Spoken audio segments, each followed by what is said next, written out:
Pointreau, Hervé Gillet et Jean-Yves Roux, rapporteurs. Je vous donne la parole. Bien, merci, Monsieur le Président, mes chers collègues. Donc, nous allons parler à trois voix.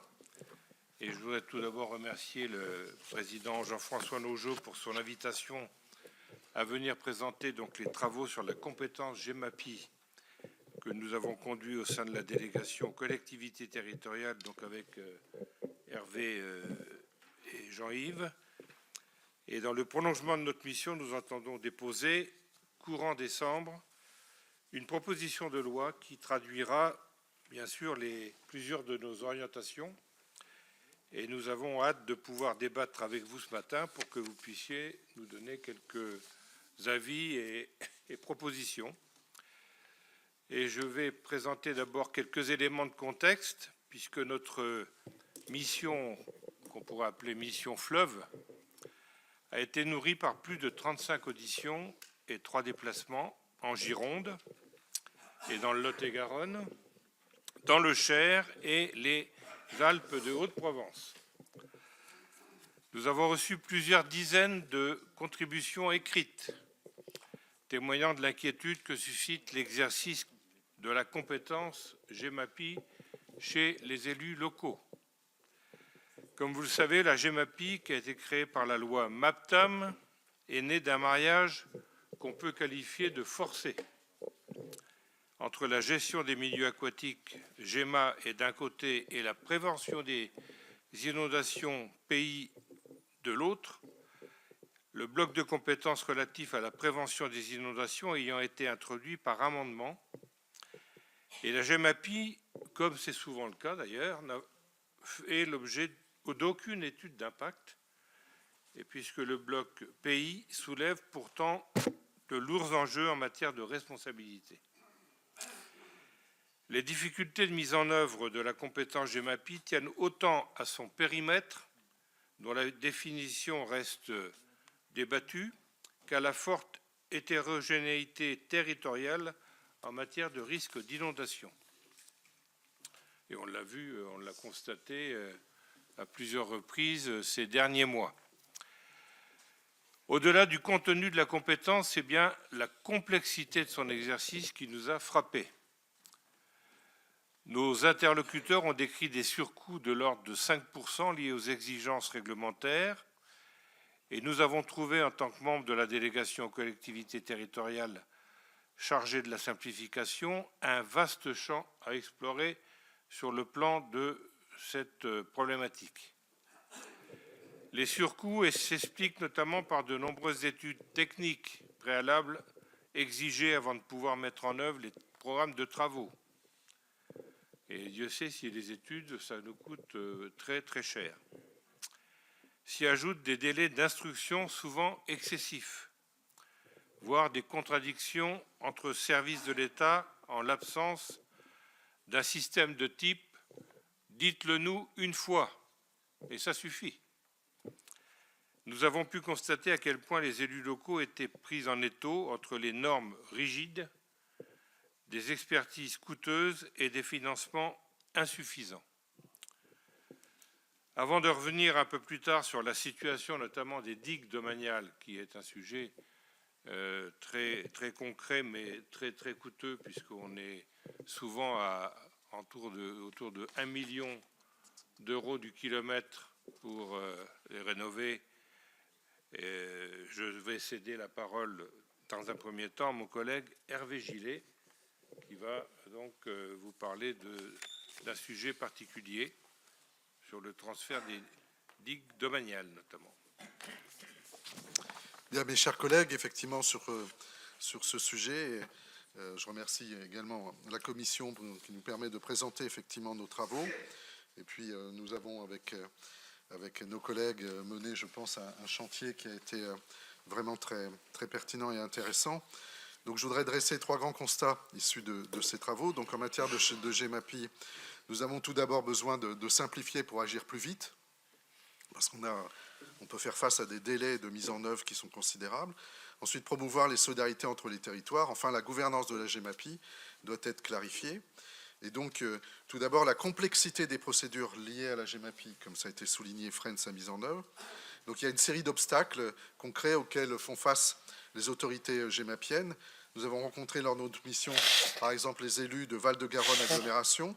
Lors de la crue décennale de 2021, plusieurs digues de l'agglomération situées sur un territoire à risque important d'inondation, les TRI, avaient rompu.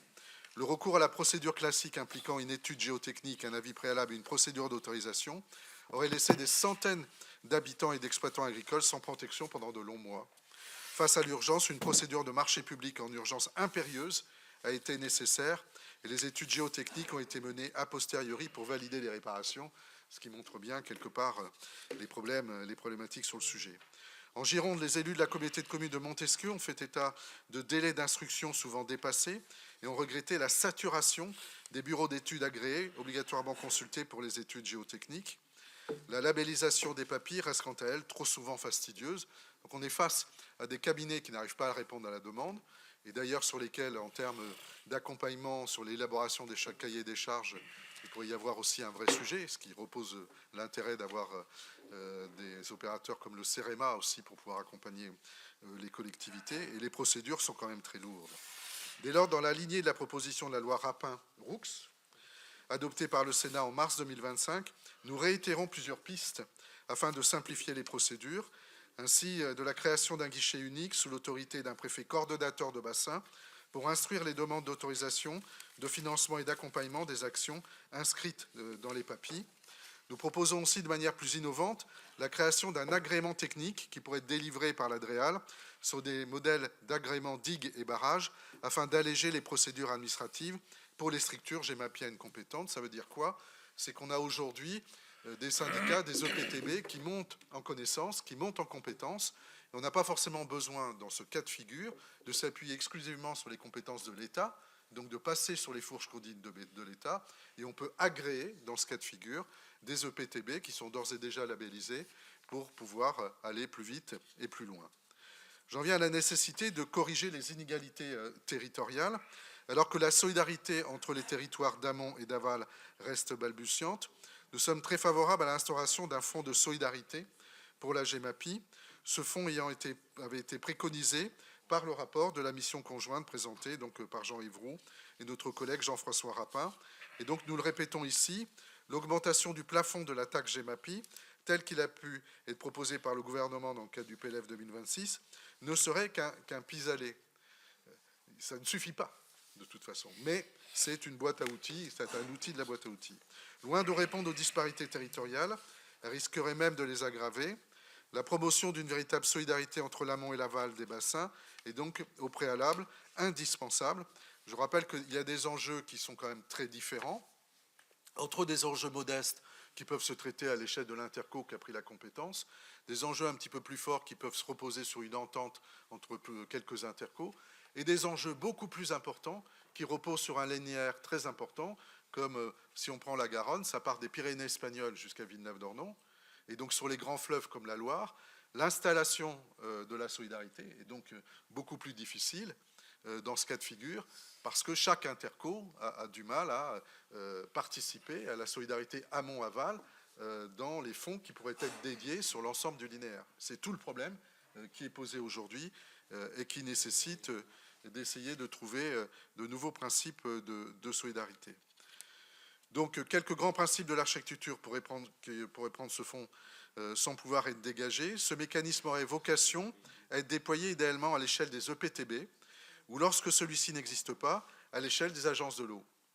Ça devrait permettre d'attribuer des financements selon des critères objectifs, tenant compte du potentiel fiscal des EPCI et à leur exposition au risque, au linéaire des digues ou encore au montant des travaux inscrits dans le cadre des PAPI. Un débat pourrait s'engager, je l'espère, dans le cadre de notre proposition de loi sur la bonne fixation des curseurs entre, d'une part, l'impératif de solidarité et, d'autre part, bien sûr, l'acceptabilité politique. Enfin, au-delà du financement, des ajustements institutionnels nous paraissent souhaitables pour rendre la gouvernance plus transparente et plus fluide. Les auditions que nous avons menées ont révélé un manque de transparence dans certains budgets intercommunaux. Les recettes et dépenses GEMAPI sont souvent noyées parmi d'autres compétences. Pourtant, l'article 1530 bis du Code général prévoyait initialement un budget annexe obligatoire garantissant la traçabilité des flux. Sa suppression a fragilisé la lisibilité financière. Il nous semble dès lors souhaitable de rétablir le budget annexe GEMAPI afin d'identifier clairement les dépenses liées à la GEMAPI et celles relevant d'autres politiques. Ça permet une mise en transparence réelle des moyens qui sont mobilisés, des financements et des programmes d'action. Par ailleurs, il paraît important d'améliorer la circulation de l'information entre l'EPCI et le syndicat mixte délégataire de la compétence en matière de GEMAPI. Il pourrait être prévu que les membres siégeant dans les syndicats chargés de la GEMAPI soient obligatoirement des conseillers communautaires, ce qui n'est pas toujours le cas. Et donc on a une rupture, quand on a une délégation au niveau d'un syndicat, entre ceux qui suivent les travaux du syndicat et l'intercommunalité, ce qui fait que quand on veut discuter et voter les budgets, on est parfois face à des difficultés qu'il faut essayer de résorber. Donc merci pour cette écoute, et puis je donne la parole à Jean-Yves pour la suite de nos travaux. Merci Hervé, merci mes chers collègues. Bon, je voudrais remercier aussi le président Longeau de nous avoir donné la possibilité de présenter notre rapport. Merci. Comme vous le savez, les travaux qu'on a menés au sein de la délégation aux collectivités territoriales ont largement confirmé les diagnostics que nous avons établis avec notre collègue Jean-François Rapin dans le cadre de la mission conjointe relative aux inondations survenue en 2023 et au début de l'année 2024 que nous avons présenté devant vous. Les capacités d'action des élus locaux restent entravées malgré leurs efforts pour s'approprier de la compétence GEMAPI. Notre collègue Hervé en a fait état, la multiplication des études préalables exigées avant de procéder aux travaux sur les ouvrages de prévention des inondations pénalise les territoires faiblement dotés en ingénierie. La PPL visant à soutenir les collectivités territoriales dans la prévention et la gestion des inondations, déposée à la suite du rapport de la mission conjointe, est adoptée à l'unanimité en mars dernier, avancer plusieurs pistes pour simplifier les procédures. Au sein de la délégation, nous reprenons à notre compte ces propositions et insistons sur l'importance de permettre aux autorités gémapiennes de se substituer aux propriétaires riverains pour les actions de gestion courante des cours d'eau, notamment l'effacement des embâcles. Il paraît également nécessaire de garantir aux autorités gémapiennes un droit d'accès aux emprises, y compris en phase d'étude. Aujourd'hui, des propriétaires privés peuvent refuser l'accès aux ouvrages, paralysant les diagnostics. Nous avons rencontré avec Hervé et Rémi des élus des intercommunalités faiblement peuplées qui nous ont fait part de leur désarroi. Nous recommandons le développement des conventions partenariales entre le CEREMA et les autorités gémapiennes qui ont fait leurs preuves en plusieurs circonstances. Nous estimons que le CEREMA, qui dispose d'un savoir-faire reconnu, pourrait jouer un rôle de véritable tiers de confiance technique, à condition que ses moyens le permettent. Plutôt que de chercher à définir un cadre juridique pour la gestion de la GEMAPI, illusoire au regard de la diversité des situations locales, nous proposons d'encourager la solidarité à l'échelle des bassins versants, en conservant un certain niveau de souplesse. Des mécanismes de péréquation sont indispensables entre l'amont et l'aval et l'amont, pour corriger les inégalités de capacité contributive et mieux prendre en compte la nature des risques. Trop souvent, c'est le cas par exemple dans mon département, les Alpes d'Haute-Provence, un territoire peu peuplé, exposé aux inondations, mais aussi aux crues torrentielles, peinent à financer les ouvrages qui bénéficient à des territoires urbanisés en aval et disposant de capacités contributives bien supérieures. L'architecte de la taxe GEMAPI perpétuait de facto les disparités qui existent au sein d'un même bassin versant, puisqu'elle ne peut excéder 40 € par foyer au sein de la population DGF. Un petit exemple, au niveau de la communauté de communes du Verdon, pour les gorges du Verdon, le fleuve, cette communauté de communes fait 11 000 habitants, perçoit 900 000 € de recettes de taxe GEMAPI, parce qu'elle est au plafond, elle est à 40 €, et ils ont 15 millions d'euros de travaux d'entretien des gorges du Verdon. Alors mes voisins du Var, les Alpes-Maritimes, vous le savez, c'est quelque chose qui est très important. Dès lors, les petites intercommunalités sont pénalisées. La peine est double pour les autorités gémapiennes de montagne qui doivent de plus s'adapter à un cadre juridique inadapté, répondant plutôt à une approche fluviale. Dès lors, nous réitérons la troisième recommandation du rapport de la mission conjointe relative aux inondations qui préconisait l'instauration d'un fonds de péréquation de la taxe GEMAPI à l'échelle des bassins versants. La proposition de loi que nous avons pour ambition de déposer visera à donner une traduction concrète à cette préconisation. Notre collègue Rémi reviendra sur ce point dans quelques instants. Permettez-moi enfin d'évoquer un sujet qui a cristallisé l'inquiétude de nombreux élus locaux, la question des assurances. Notre collègue Jean-François Rapin et moi-même avions alerté dans le cadre de notre mission conjointe sur le décalage croissant entre la surprime CatNat et les montants effectivement alloués au fonds Barnier. Or, force est de constater que le rehaussement de la surprime de 12% à 20% prévu au 1er janvier 2025 ne s'est pas traduit par une augmentation du fonds Barnier dans le PLF pour 2026, ce que nous ne pouvons que regretter. Nous avons pu constater lors des déplacements et des auditions de la mission menée au sein de la délégation aux collectivités la détresse des autorités gémapiennes confrontées à des difficultés croissantes pour assurer leurs ouvrages. Le précédent gouvernement a certes annoncé en avril 2025, lors du recolore de l'assurabilité des territoires, la création d'une cellule d'accompagnement ad hoc collective Assure. Cette mesure parviendrait-elle à répondre efficacement aux difficultés des gestionnaires d'ouvrages ? C'est une question qu'on se pose. Outre qu'il conviendrait sans doute de faciliter le recours au médiateur du crédit en élargissant son accès aux collectivités pour qu'elles puissent dialoguer avec les assureurs, il nous semble nécessaire de prévoir des conditions d'assurance plus équitables pour les communes. Ceci supposerait des conditions d'assurance plus avantageuses pour les gestionnaires, justifiant de la mise en œuvre ou de l'approbation d'un programme de prévention des risques, au travers par exemple d'une réduction de la franchise d'assurance. Je cède à nouveau la parole à notre collègue Rémy qui conclura cette présentation. Bien, merci Jean-Yves. Je vais conclure notre intervention en revenant tout d'abord sur l'enjeu très, très épineux du transfert de la gestion des digues domaniales.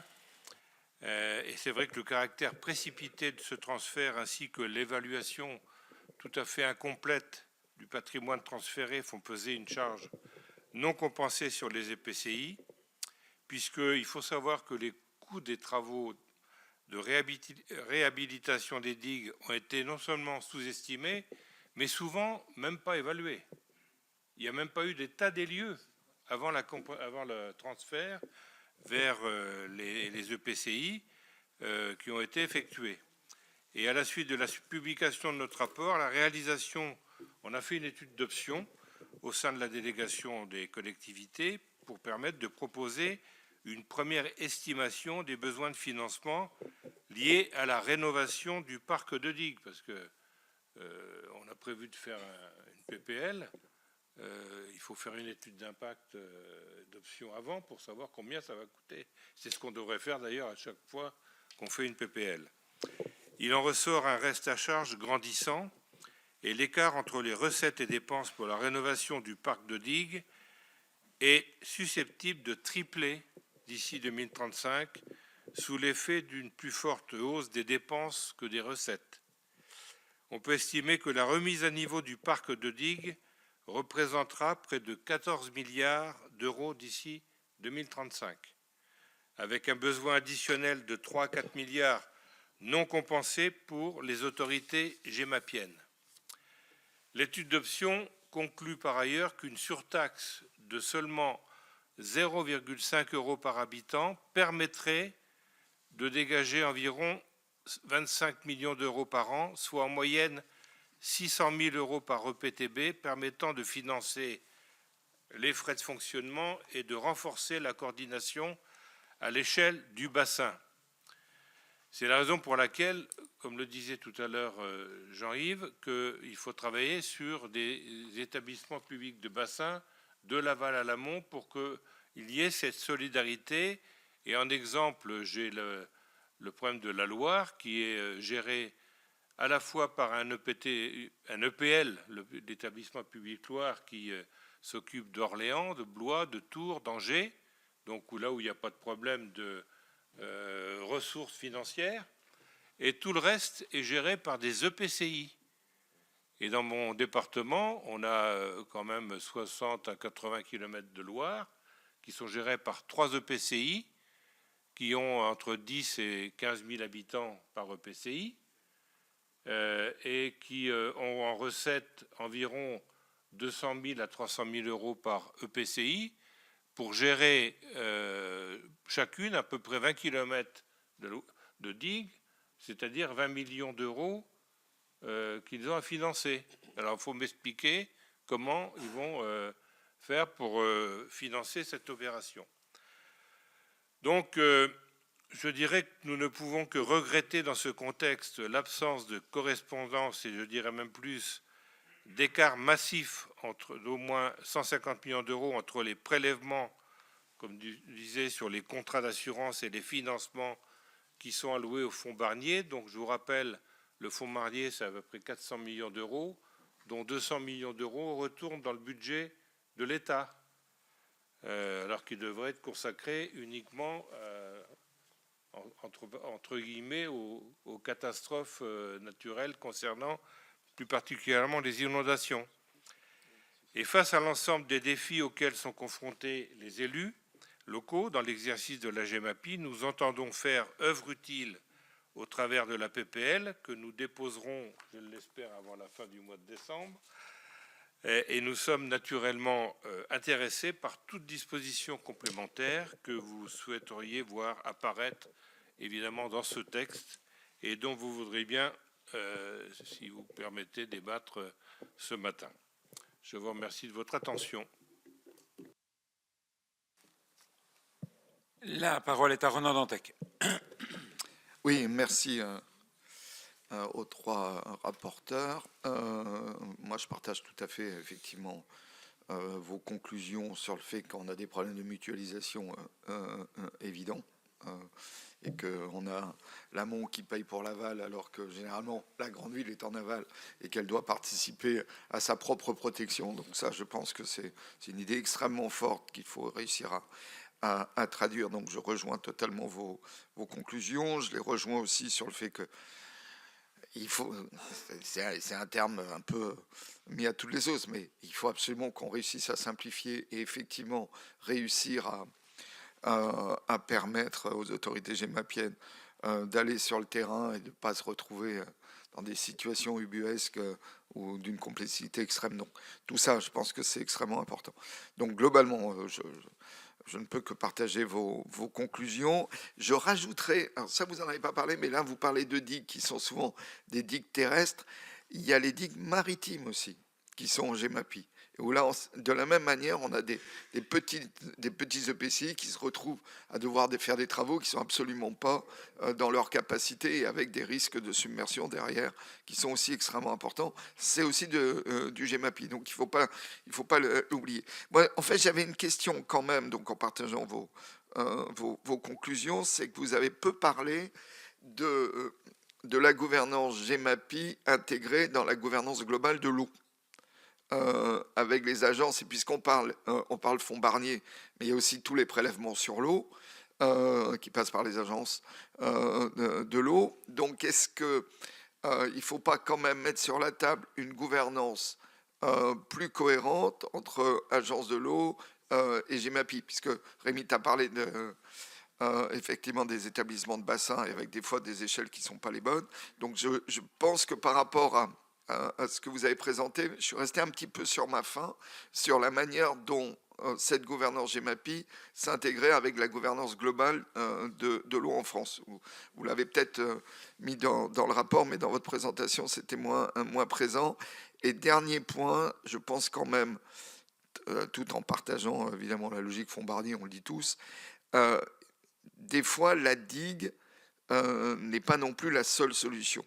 Ça peut être moins cher d'avoir des terrains d'expansion qui sont prévus en cas de besoin.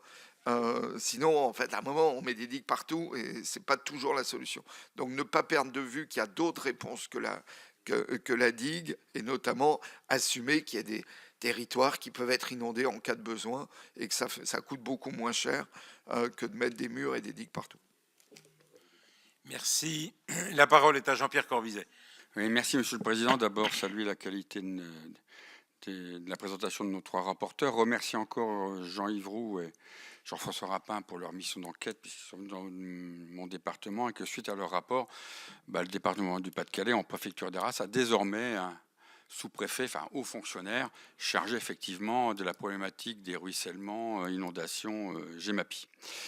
et qu'effectivement le PTB, comme l'a dit Jean-Yves Roux, a évoqué la situation d'une com dans le Verdon qui ne récupère que 900 000 euros, alors qu'en aval, dans les zones plus urbaines, c'est par millions d'euros que se compte effectivement la recette de la GEMAPI. Qu'à un moment donné, si on ne travaille pas en aval, ben, c'est l'amont qui se retrouve noyé. Moi, j'ai souvenir de la ville de Draguignan complètement sous les eaux et évacuer les pensionnaires du centre de la prison de Draguignan en Zodiac parce que la prison était sous l'eau. Hein. Donc, effectivement, c'est important cette notion de mise en commun de la GEMAPI à travers un EPTB, sous condition qu'effectivement le PTB ne gère que cette problématique-là. Je vais prendre l'exemple de mon département et de la zone de Saint-Omer et du Marais de Marois, et mon collègue Franck Dersin va comprendre mon inquiétude. Puisque dans le département voisin du Nord, j'ai déjà une grande usine qui fabrique une boisson gazeuse américaine et qui a besoin d'eau de qualité et qui va la chercher déjà dans l'eau d'eau marois. Parce que l'eau de Marois est de qualité.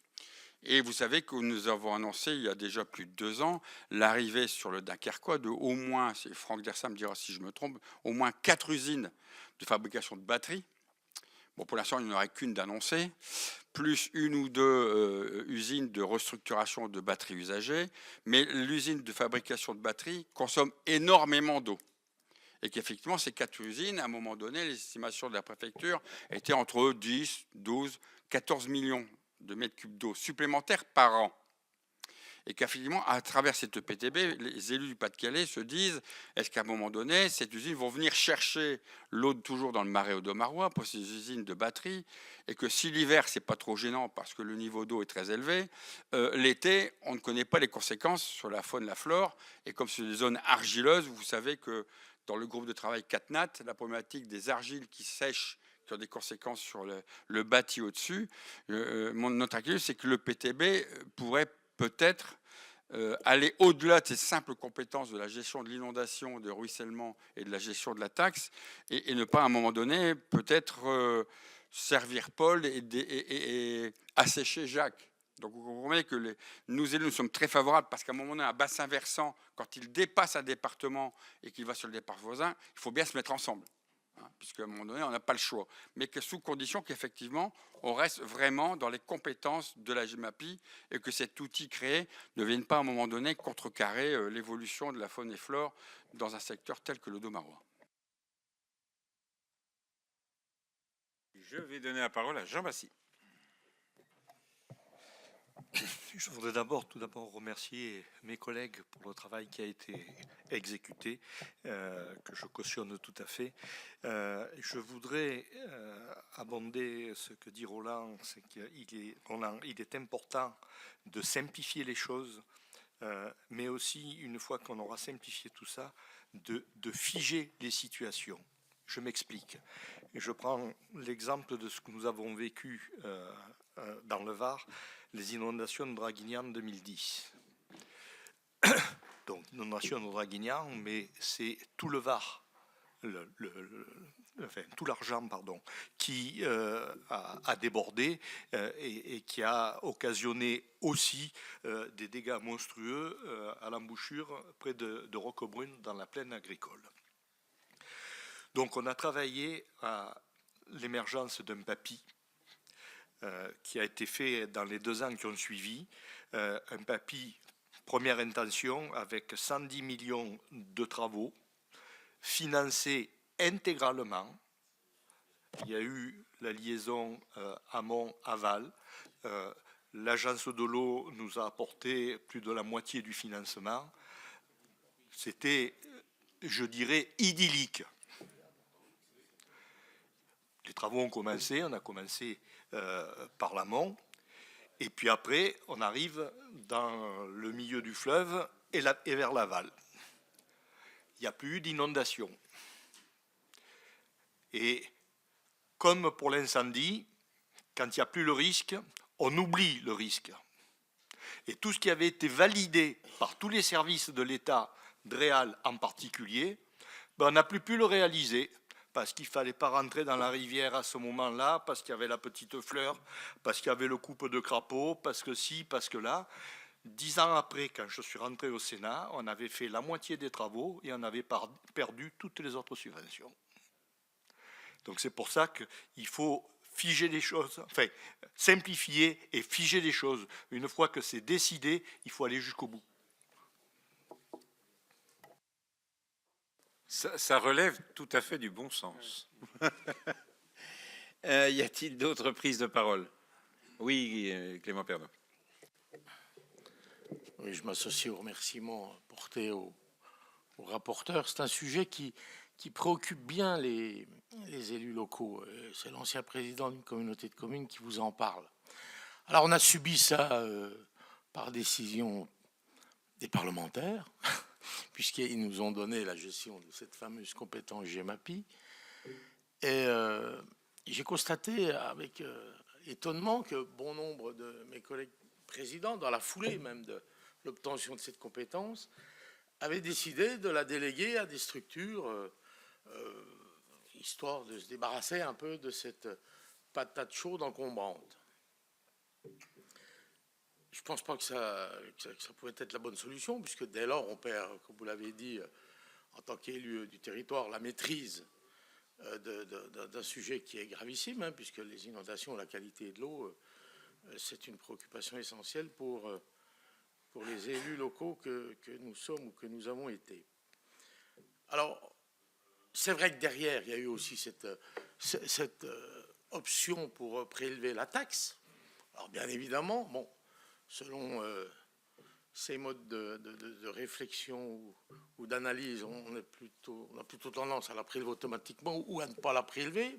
Pour le cas, nous, n'ayant pas de grands soucis sur notre petit territoire d'inondation Enfin, la qualité de l'eau, c'est un autre sujet, mais pas de sujet d'inondation. On a évité le prélèvement de la taxe. Enfin bref, les choses se déroulaient. Et un beau jour, on a été convoqué en préfecture, où là, t'es étonné du ton du préfet de l'époque, qui nous donnait la leçon, puisque soi-disant, après analyse, prélèvements divers et variés, la qualité de tous nos petits ruisseaux, enfin, n'était pas aussi exemplaire qu'on le croyait. Et on a presque eu des injonctions.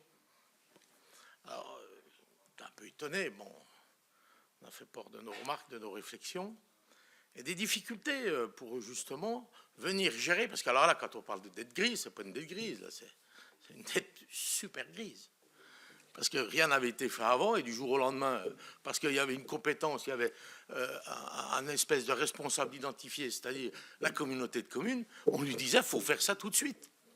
Enfin, quand vous vivez ça en tant qu'élu local, je peux vous assurer que vous vous posez des questions par rapport à notre autorité nationale. Enfin bref, moi je pense aujourd'hui, concernant, si on veut optimiser le schéma GEMAPI, qui a tout son sens, hein, que l'on ne détourne pas mon propos, qui a tout son sens, et parce que, à la limite, on peut être éclairé par l'histoire. Hein, combien de départements portent le nom de rivière ou de fleuve?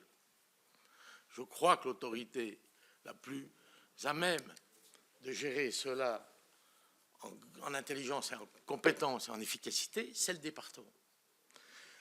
Du moins dans des départements comme les nôtres. Alors j'ai pas consulté l'ADEF avant de tenir ce propos, je vais peut-être me faire incendier, mais mon expérience d'ancien président de département et de président de communauté de communes, la faiblesse du président de la communauté de communes, je rageais parce que je savais que la force du président du département aurait pu venir m'accompagner, alors en s'associant ou en... Mais en ayant une surface suffisante, en ayant aussi le pouvoir politique associé à la compétence, ce que n'a pas un syndicat ou alors une organisation de regroupement. Bon. Donc, cette espèce de quadrature du cercle, me semble-t-il, et en plus, vous le savez tous aussi bien que moi, les départements sont la collectivité des solidarités. Et comme vous l'avez dit, je crois que sur ce sujet, il faut vraiment une solidarité de tous les territoires qui composent le département, et celui qui peut l'orchestrer de la meilleure des manières, me semble-t-il, c'est le département. Donc, voilà, si votre proposition de loi, projet de loi, je souscrirai pleinement cette hypothèse. Oui. Et en plus, les départements sont membres des établissements publics, des EPTB. C'est le cas pour le Jura, c'est le cas pour le Doubs, qui est membre de l'EPTB et son Doubs. Je vais donner la parole à Franck Derzin. Oui, pour faire un court débat 59-62, Nord et Pas-de-Calais, pour répondre à notre ami. En Flandre maritime, il n'y a pas de nappe phréatique. Il n'y en a pas. Donc, effectivement, on ne peut pas trouver l'eau chez nous. On ne peut la trouver qu'à un seul endroit. Là, il y en a beaucoup. C'est effectivement dans l'Audomarois. Alors, il y a deux usines, hein, pas quatre, deux usines de batteries, mais il y a bien d'autres usines qui sont en cours de création, qui, elles aussi, consomment beaucoup d'eau. Et on le sait maintenant, on le voit bien, Dunkerque n'a pas d'eau, mais Dunkerque a beaucoup de terrain industriel, et on sait que pour qu'une usine puisse avoir l'autorisation de s'installer, il faut que l'on prouve d'abord que l'on a suffisamment d'électricité, ce qui à Dunkerque ne pose pas véritablement de problème avec les 6 réacteurs de 900 MW, qui profitent d'ailleurs beaucoup au Pas-de-Calais aussi, hein, je le dis. On partage l'électricité, donc on partage l'eau également. La GEMAPI, enfin, l'eau ne connaît pas de frontières, je veux dire... L'eau ne se dit pas je vais passer dans le nord ou je vais passer plutôt dans le Pas-de-Calais. Quand il y a eu des grosses inondations dans le bassin de l'Aa, beaucoup de travaux ont été faits dans le nord pour que l'eau puisse évacuer sur Gravelines et puis voire même sur Dunkerque où il y a même un grand boulevard proche, je dirais, du centre-ville de l'agglomération, le boulevard Simone Veil, qui peut accueillir plusieurs centaines de milliers de mètres cubes d'eau en cas justement d'inondations importantes dans le bassin de l'Aa. Donc voilà, je pense qu'il faut, quand on parle d'eau, en parler d'une manière générale. C'est pas simplement l'eau pour l'intérêt d'un territoire quand on en a besoin, quand il y a des inondations. Je veux dire, l'eau ne voit pas de territoire, ne voit pas de frontières.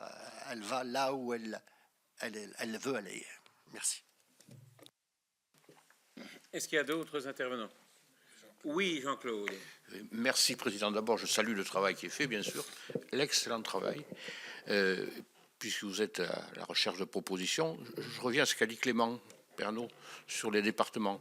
Bon, si j'étais président de communauté de communes, on a vu arriver cette compétence. C'était le temps, n'est-ce pas, où il était de bon ton de démanteler un peu les communes et de donner tous les pouvoirs aux communautés de communes, en inventant des choses, considérant que les syndicats qui faisaient ce travail-là, n'est-ce pas, n'étaient pas bons. Voilà, je ferme la parenthèse, mais il faut se replacer dans l'histoire, et je dis ça d'autant plus que la sénatrice qui est devenue ministre était aveyronnaise et qui a porté ce sujet. Voilà. Je situe le contexte pour rappeler. Et on voit bien les écueils du dispositif, ça a été dit. Et je pense qu'effectivement, dans les propositions qu'on pourrait faire, que vous pourriez faire peut-être à titre expérimental, mais évidemment mettre en avant les départements sur ce sujet qui pourra amener cette notion de solidarité. Peut-être pas partout en France. Ce qui se passe à Dunkerque, c'est peut-être pas la même chose qui se passe dans nos territoires de montagne. Je dis ça, je n'ai pas d'a priori, mais vraiment, je pense que la réflexion de Clément sur le sujet est fondée, puisque les départements participaient de toute façon à ces syndicats de rivières, on va le dire comme ça, qui géraient un certain nombre de choses. Je trouve que ce serait quelque chose d'intelligent. Alors, il y a autre chose que je voulais vous poser, c'est que dans les irritants et dans ceux qui freinent beaucoup de choses, c'est que vous ne parlez jamais de la loi sur l'eau. Vous ne parlez dans vos documents que j'ai là jamais de la loi sur l'eau. Voilà. Est-ce que vous avez expertisé le sujet de voir qu'est-ce qu'il faudrait revoir sous la loi sur l'eau qui permette, comme a dit Jean, de pouvoir rentrer à la rivière ou à côté de la rivière pour faire des choses? C'est des questions. Hein, voilà, c'est juste, les mots ne sont pas utilisés. Et je pense que puisqu'on fait vous faites un rapport, vous voulez avancer sur le sujet, il y a peut-être des choses. Quand on est en situation extrêmement grave, et c'est l'ancien président des pompiers du département qui vous le dit, voilà, il faut pouvoir faire des choses qui dépassent la petite fleur ou la grenouille, parce que l'intérêt supérieur, ce n'est pas celui-là. Je le dis, voilà, c'est juste ce que je voulais vous ajouter au débat. Merci. Est-ce qu'il y a d'autres interventions? Je n'en vois pas. Donc, si vous voulez répondre à nos collègues.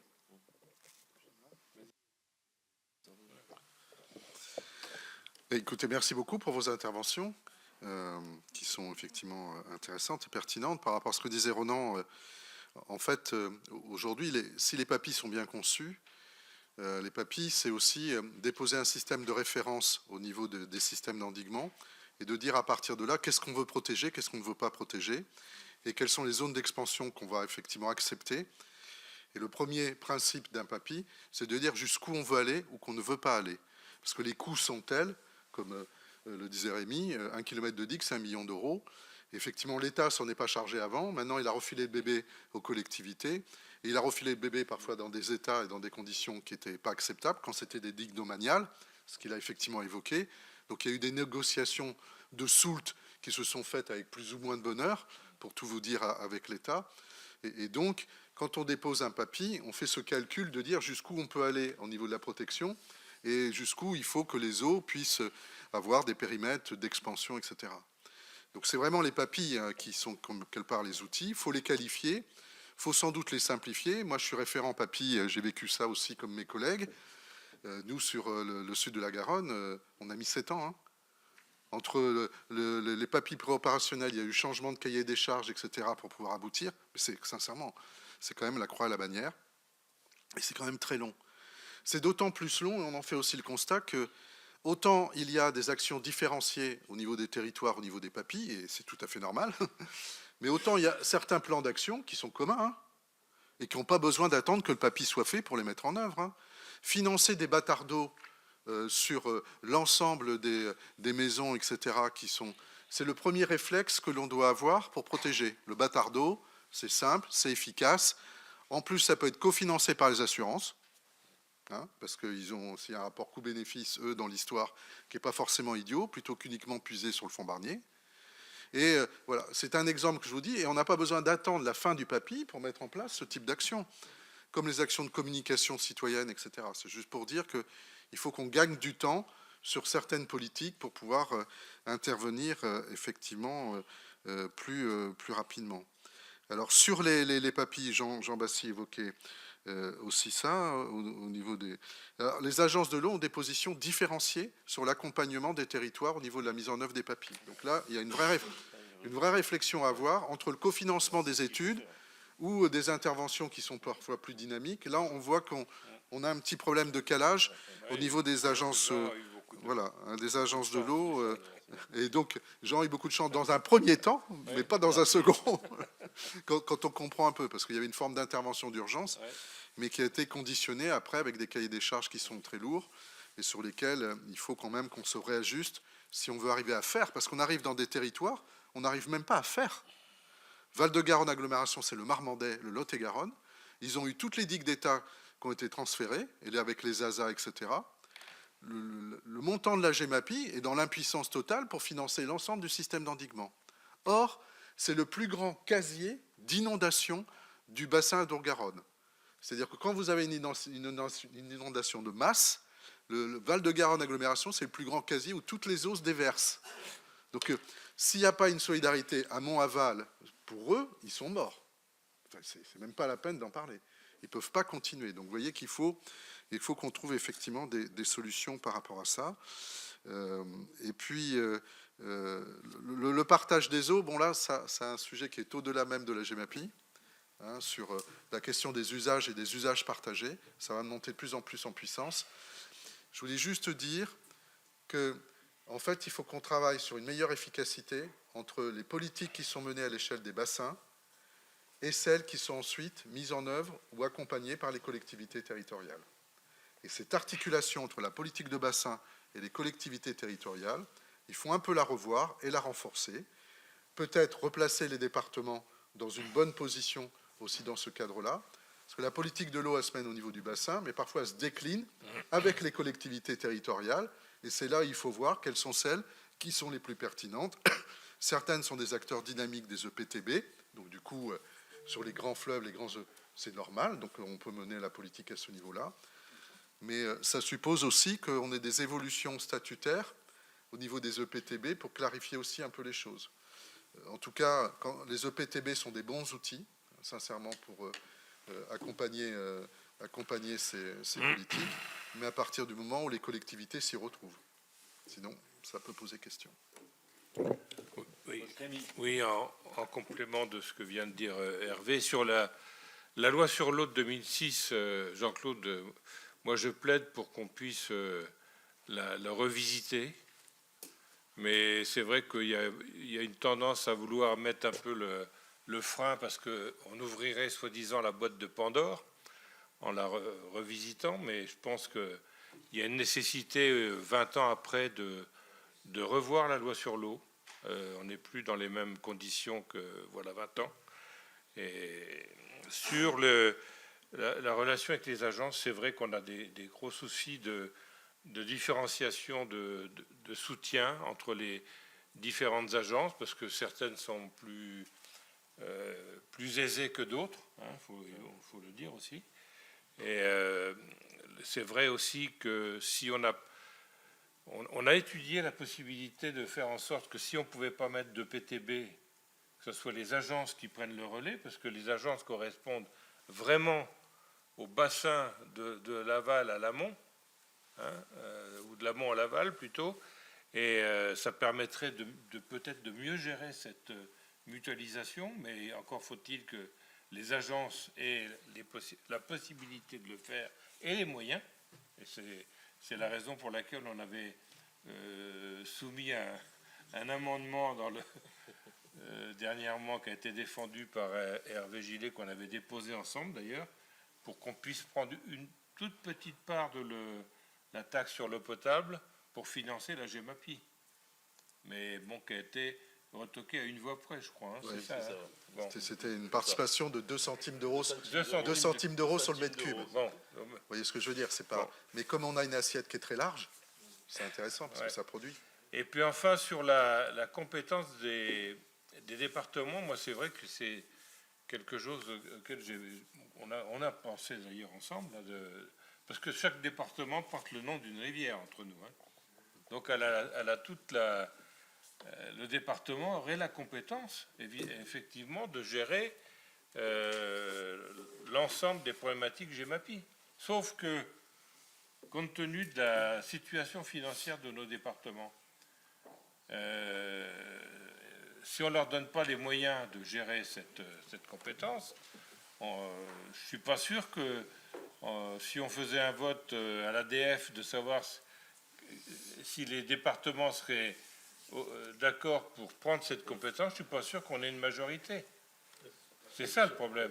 Ça serait moins cher que les hôpitaux. Je pense que quelque part, ça serait bien que le département, même s'ils font partie des EPTB, mais qu'ils aient une assise plus forte sur la gestion de la GEMAPI. Jean-Yves. Juste rajouter par rapport à la compétence. Dans le rapport que nous avons fait, la proposition de loi qu'on a votée à l'unanimité, avec Jean-François Rapin, quand on était allé dans le Pas-de-Calais, Xavier Bertrand nous a dit donnez-nous les moyens d'avoir cette compétence GEMAPI et nous on l'assurons. Parce que derrière, on a les fonds européens. Et on peut avoir des soutiens du fonds européen à travers les inondations. Donc c'est pour ça qu'on s'est... Oui, non, mais il y a les pour, il y a les contre. Mais c'est pour ça que suivant les départements, moi je vois le département de la Haute-Provence, si on met la compétence de GEMAPI, je me demande comment on va arriver à la financer. Parce qu'avec tous les fleuves, toutes les rivières que nous avons, si on n'a pas une solidarité derrière qui vient, je veux dire, on n'arrivera pas du tout. Donc la compétence, oui, transférée, mais bien sûr avec les moyens, comme on a tout le temps dit. C'est ça aussi qu'il faut voir, parce que bon, le transfert c'est bien, on récupère la compétence, mais derrière le financement ne va pas avec. Donc c'est pour ça que la réflexion qu'on avait eue de la participation financière au niveau du prélèvement à 0,02 centimes permettait d'avoir un accompagnement avec un fléchage du financement à travers les agences de l'eau par rapport à un critère bien déterminé et qui pouvait nous aider à faire, entre guillemets, la préservation des inondations. Voilà, c'est dans ce but qu'on avait fait la réflexion. Mais je ne suis pas, le dire, définitif fermé. Pourquoi pas. La parole est à Clément Pernaut. Enfin, je crois que le problème du financement ne doit pas nous éloigner du vrai souci, c'est-à-dire celui de l'efficacité.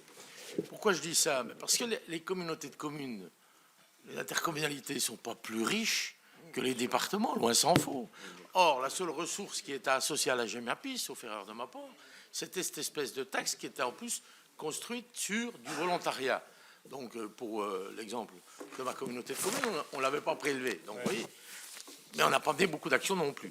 Ceci étant, il va sans dire que si demain les collectivités territoriales, en particulier le département, sont impliquées et avec une charge de travail qui va, comme vous l'avez dit, en augmentation certaine, il est clair qu'on doit aussi par rapport au texte, envisager un financement qui soit cohérent. C'est un enjeu majeur, je crois, pour notre pays. On doit l'assumer. On doit aider les territoires qui auront cette charge eh bien, de disposer des financements nécessaires. Merci. Jacques, tu voulais dire quelque chose? Non, non, non, d'accord. Bien. Oui, Hervé. Très rapidement, pour ne pas prolonger les débats, et puis il faut donner du sens. C'est-à-dire que quand on a fait la proposition, même s'il y a l'étude qui est en cours, hein, c'est pour voir aussi un peu, le fait d'affecter 0,02 centimes au niveau du mètre cube, c'est aussi le cycle, c'est aussi l'eau, etc. Donc, on bénéficie d'une assiette qui est très large. Du coup, on a un produit qui n'est pas inintéressant pour alimenter la solidarité amont-aval. Et ça place tous les usagers au même niveau. Parce que le problème de la taxe GEMAPI, entre nous, ce n'est pas tout à fait le cas. Hein, on est d'accord, hein? Alors que de dire que chaque usager va participer, même modestement, à la solidarité amont-aval sur ces problèmes, moi, je trouve que ça a du sens. Voilà. Alors, c'est pour ça que, bon, on va essayer de retravailler ça. C'est dommage qu'on ait échoué à une voie près, mais voilà. Moi, je tiens d'abord à vous remercier, les trois rapporteurs, pour le travail que vous avez réalisé. C'est un travail important. Remercier mes collègues pour, effectivement, la participation au débat. Parce qu'on a bien vu que, pendant un moment, je me demandais si on allait passer de GEMAPI à un nouvel acte de décentralisation. Je pense qu'on n'en était pas loin. Effectivement, entre la compétence, est-ce que c'est la communauté commune, est-ce que c'est le département, est-ce que c'est la région, est-ce que c'est... Je crois que c'est quelque chose, effectivement, qu'il faut qu'on réfléchisse tout en essayant de conserver un peu cette proximité pour répondre aux problématiques qui sont importantes dans beaucoup de départements. Je l'ai encore vu dans le mien il n'y a pas longtemps et dans ma commune il n'y a pas très longtemps. Voilà, mais merci pour le travail. Et puis, je crois qu'il y a encore effectivement un certain nombre de réflexions à mener qui seront importantes pour pouvoir déposer une PPL sur laquelle je suis persuadé qu'il y aura beaucoup de propositions derrière et beaucoup de contributions.